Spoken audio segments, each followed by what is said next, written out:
Zone के chairman भी अल्पसंख्यक हुआ अनीस भाई कुरेशी।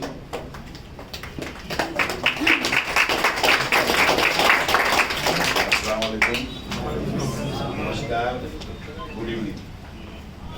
सबसे पहले तो माजरत चाहता हूँ देरी से आने के लिए। अक्सर कार्यकर्ता सोचते हैं कि नेता हमेशा देरी से आता है।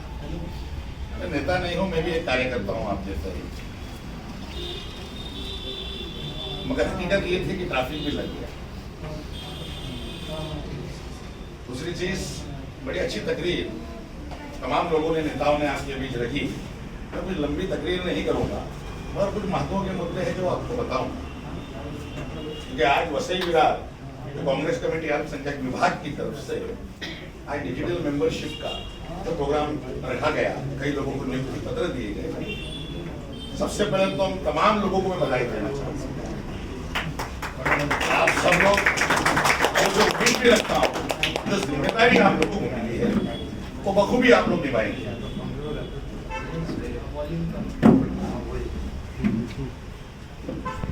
जैसे कहा, जो हमारे भाई बड़े भाई हैं, काफी अच्छा काम कांग्रेस का नेतृत्व यहाँ संभाल रहे हैं। दूसरे जो मेरे दोस्त हैं, मेरे साथी हैं, नीलेश पिंडारे साहब, जो महाराष्ट्र के सेक्रेटरी और हमेशा हमारे साथ रहते हैं, काफी लड़ाई में हमारे साथ रहते हैं। और मेरे साथ जो तशरीफ लाए, उनसे रूबरू करा रहा हूँ, ये आपके करीब के ही शहर के हैं, मनोर के, पालघर के अध्यक्ष हैं माइनॉरिटी डिपार्टमेंट के। दूसरे हमारे भाई हैं जो थाना ग्रामीण के हैं। रश्मि मैडम को तो आप जानते हैं, महिला के अंदर काफी जागरूक रहती है। कल ही मेरी उनसे मुलाकात हुई और देखकर खुशी हो रही है अरशद साहब के आपने महिलाओं को भी यहाँ पर जोड़ा। हमारी बहनें माएँ यहाँ बैठी है, क्योंकि जैसे कि प्रियंका जी ने जो नारा दिया है, लड़की को लड़ सकती हूँ, तो उसके तहत, क्योंकि जो स्थानिक स्वराज संस्था है, कॉर्पोरेशन है, आप जानते हो कि 50% आरक्षण महिलाओं के लिए है और आपके हक के लिए आप लोगों को ही आगे आना होगा। जिस तरह आपने देखा कितनी हिम्मत से, कितनी बहादुरी से जो हिजाब को लेकर मुस्कान ने आवाज उठाई, सैकड़ों लोगों ने उसे घेर लिया था, 100 से ज्यादा लोग थे, मगर वो लड़की डरी नहीं। आज सारी दुनिया उसकी तारीफ कर रही है, चाहे वो हिंदू हो, मुस्लिम हो, कोई भी हो। वो सिर्फ महज हिजाब का एक मसला अलग है। चलो स्कूल के लोग, कुछ लोग बोलते हैं, मगर जो दरंदी की वो लड़कों ने दिखाया वहां पर, जिस तरह के नाम ले रहे थे, जय श्री राम के नारे दे रहे थे, मैं तो दावे से कहता हूं कि वो जय श्री राम के समर्थक हो ही नहीं सकते, वो नथुराम के समर्थक है। तो इस प्रकार की उन्होंने हरकत की, जिसकी वजह से आज सोशल मीडिया के माध्यम से पूरे जग में, पूरे विश्व में आज हमारे देश का नाम खराब हो गया है, जो निंदनीय है। क्योंकि पूरे देश में ही हालत खराब, इसलिए तो मैंने कहा हूं कि नफरत का चलन तो यहाँ बेहिसाब है, चारों तरफ ही देश में हालत खराब है। और हिंदुत्व का दिलों में जो जज्बा उभर रहा, ये सब सियासतों का एक हुबाब है, ये सब सियासत का हुबाब है। मेरे भाई ने आदरणीय नहीं कहूंगा, क्योंकि प्रधानमंत्री पद के लिए आदरणीय कहता हूं मैं, और उस शख्स के लिए तो आदरणीय कहना भी मुझे गवारा नहीं करता, जिन्होंने कहा कीड़ा भी नहीं, चलो मैं तो कीड़े से और ऊपर उठकर कहता हूँ। इसलिए उस अशार में मैंने ये कहा कि नफरत का चलन तो यहाँ बेहिसाब है, चारों तरफ ये देश में हालत खराब है, और जुगनू चमक रहा है अंधेरे में क्या, और भक्त बोलते हैं कि वो आफताब है। तो महज वो जुगनू की तरह गोबर का कीड़ा है, जो सिर्फ चमक रहा है, हमें दिख रहा है, मगर कोई समाज को रोशनी नहीं दे रहा। और इसलिए ये बातें, ये जज्बात, ये गुस्सा इसलिए है कि ये वीरों की धरती, छत्रपति शिवाजी महाराज की धरती, जिस धरती जहां बाबा साहब अंबेडकर का गांव, इस शाहू फुले की धरती, तो ऐसे धरती के वासियों को, महाराष्ट्र को उसने बदनाम करने का काम किया। आज का जो प्रोग्राम था उसी लिए था। पूरे महाराष्ट्र में जो बीजेपी के जो नेता हैं, जो गुलामी कर रहे हैं और गलत और सही महाराष्ट्र की जो बदनामी कर रहे हैं, ऐसे नेता के खिलाफ बोलने को तैयार नहीं। इसलिए वसई से भी लोग गए, भिवंडी से भी गए, थाना शहर से भी गए, हर जगह जहां जहां मंत्री है।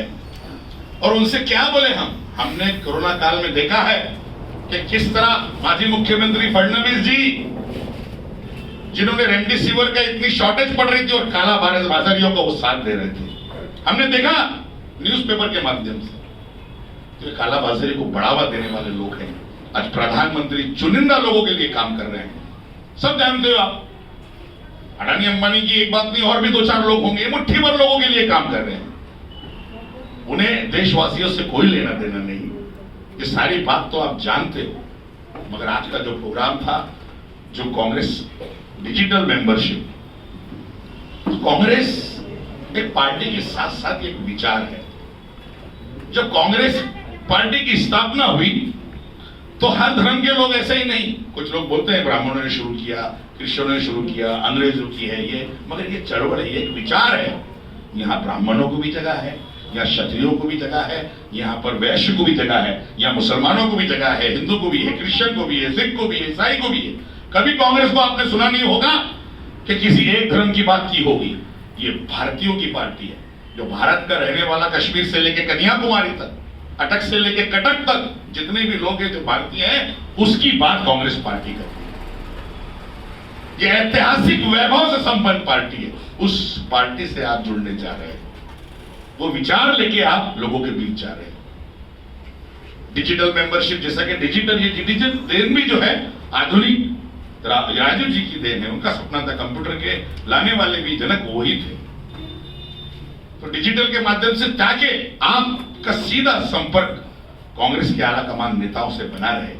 बूथ लेवल का जो कार्यकर्ता है, मेंबरशिप ड्राइव पे जो भी बनेगा, उसका सीधा संपर्क डाटा दिल्ली हाईकमांड, महाराष्ट्र के नेता हमारे नाना भाऊ पटोले के पास, यहाँ तक के जो वसई के नेता है तुम्हारे कांग्रेस के यहाँ पर बैठे, जितने मेंबरशिप समझो तुमने 20,000, 25,000, 50,000, 1 लाख, जो भी मेंबरशिप तुम्हारी होगी, सारा डाटा लोगों के पास रहेगा कि आप ये कांग्रेस के हमारे मेंबर हैं, सुख दुख के हमारे साथी है, हमारा परिवार है।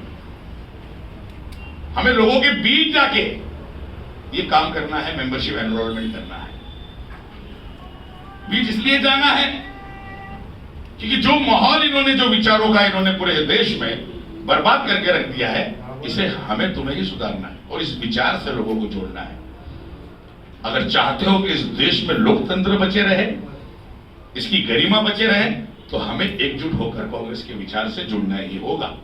बहुत अच्छी भाई ने मेरी बात कही कि कुछ अन्य दल भी है, अन्य पार्टी भी है जो पार्टी खड़ा कर देते हैं इलेक्शन के वक्त, मगर जब टाइम आता है, जब कानून बनते हैं, हमारा आईन बनता है, दस्तूर बनता है, तो उस वक्त सौदेबाजी करके ये लोग ऐसी फिरका परस्ती ताकतों को सपोर्ट करते हैं।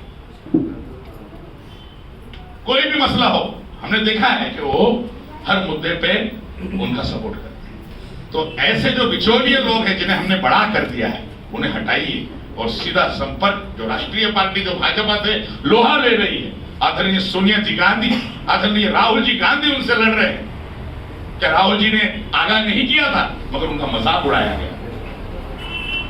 कहां तक एक सुनामी आ रही है देश में, हमें जागरूक होना होगा, इसके लिए कुछ ना कुछ करना होगा, मगर उनकी बात पे गौर नहीं किया गया, नजरअंदाज किया गया। और प्रधानमंत्री जो नमस्ते ट्रंप में लगे रहे, उसके बाद मध्य प्रदेश की सरकार को भी उन्होंने वहां पर बिठाने के लिए इसी तरह का पाखंड चलाया। तो उन्हें लोगों की जान की परवाह है ही नहीं। अगर जान की परवाह होती तो ऐसे मौके पे कुछ ना कुछ करते, उपाय देते। गैस की, ऑक्सीजन की कमी की वजह से लोग मर गए, शमशान में लोगों को जगह नहीं मिल रही थी, कब्रिस्तान में लोगों को जगह नहीं मिल रही थी, गंगा में लाशें बह रही है, उसके बाद में भी उन्हें गर्व होता है और अपनी काहिली, अपनी कमजोरी, अपने जो कुकर्म है, अपने पाप दूसरे लोगों पे थोप रहे हैं। आत्मनिर्भर रहो, तो कोई इंसानियत है या नहीं। इसलिए मैंने कहा कि ऐसे व्यक्ति को आदरणीय कहना भी मुझे शोभा देता, जो लोगों को मरने के लिए छोड़ दे। ऐसी बात नहीं है जो बदनाम किया उन्होंने। सीएम साहब ने, माननीय उद्धव साहब का वीडियो देख सकते हो, उन्होंने अपील की कि आप यहां हो, आप ऐसे मत जाओ, आप रुक जाओ, खुशी खुशी जाना, ऐसे वक्त में मत जाओ। सरकार ने 6 लाख से ज्यादा दिहाड़ी मजदूर, जो बाहरी मजदूर थे, उनके खाने पीने का इंतजाम किया, टेंट लगाए। उसके बाद में कई तंजीम, कांग्रेस के लोग, दूसरी तंजीमें भी सामने आई, खाना दिया, पैकेट बांटा, क्या क्या नहीं किया। मगर डरे हुए, सहमे हुए लोग जब रस्तों पर पैदल निकल गए, जिन्होंने सब बंद कर दिया था, रास्ते पे मौतें हो रही है, तो कांग्रेस तो प्रधानमंत्री की जैसा आत्मनिर्भर रहो, मर जाओ, इस तरह की सोच तो ना कांग्रेस के लोगों में है, ना देश के लोगों में है। सेवा भाव से हम लोग काम करते हैं और वो इंशाअल्लाह करते रहेंगे। इसीलिए हमने मजदूरों को मदद भी की, खाना भी पहुंचाया, सब किया, और वही विचारों से हम आप लोगों को जोड़ना चाहते हैं। आप तमाम लोग जिन्हें जो जिम्मेदारी हुई, बहुत काफी देर से आप लोग बैठे हो और काफी तकरीर हो गई। किसी दिन इंशाअल्लाह कोई अच्छा बड़ा प्रोग्राम चौक पे होगा तो उस वक्त मैं क्या नाम है तकरीर भी अपनी करूंगा। आप लोग तो मुझे सुनते ही हो, यूट्यूब पे सुनते हो, फेसबुक पे देखते हो। हमेशा मैं सच्चाई की बात, ये विचार को कहता ही रहता हूं, क्योंकि ये कांग्रेस पार्टी एक आदमी के विचार नहीं है। ये महात्मा गांधी के नेतृत्व तमाम भारत उनके साथ में जुड़ गया था। ये उन्हीं के विचार थे जिसकी वजह से देश को आजादी मिली। ये उन्हीं के विचार थे जो तमाम प्रांत, तमाम स्टेट एक साथ में आए, हमारे साथ जुड़े, जो अलग थे। लोग बोलते भारत एक, भारत कभी भी एक था ही नहीं। छोटे छोटे राज्य थे, कहीं पेशवाई थी, कहीं रजवाड़े थे, कहीं निजामशाही थी, अलग अलग। अगर भारत को एक किसी ने किया तो कांग्रेस के विचारों ने किया है, एक जगह पे लाया। मगर फिर से ये भारत को तोड़ना चाहते हैं, फिर से इस देश में साहूकार राज लाना चाहते हैं। हो सकता है जैसे कि हम कल पृथ्वीराज चौहान साहब भी मीटिंग में कह रहे थे कि हो सकता है कि आने वाले दिनों में ये लोकतंत्र बचे ही नहीं, ये कुचल देंगे। तो इसलिए हमें एकजुट होना होगा, हमें जागना होगा, और इनकी नफरत से लड़ने के लिए उसका एक ही उपाय है। नफरत को केवल हम मोहब्बत से काट सकते हैं। जो विचार मोहब्बत के नफरत करोगे तो और बढ़ेगी, तो कम होने वाली नहीं है। तमाम हिंदू, मुस्लिम, सिख, ईसाई जितनी भी कौमें हैं, एक होकर, इसको हमें कौमें एकजुटी कहते हैं, जो हमारी तहजीब है गंगा जमुना की, उसी के जरिए से इस नफरत को काटा जा सकता है। इसीलिए मैं आखिर में हमेशा ये बात कहता हूं, इसी शेर के साथ मैं अपनी बात खत्म करता हूं कि हिंदू की तरह और न मुसलमान की तरह रहना है अपने मुल्क में इंसान की तरह। उठो है अभी वक्त, तुम बेदार हो जाओ, बताओ। शुक्रिया, जय हिंद, जय भारत।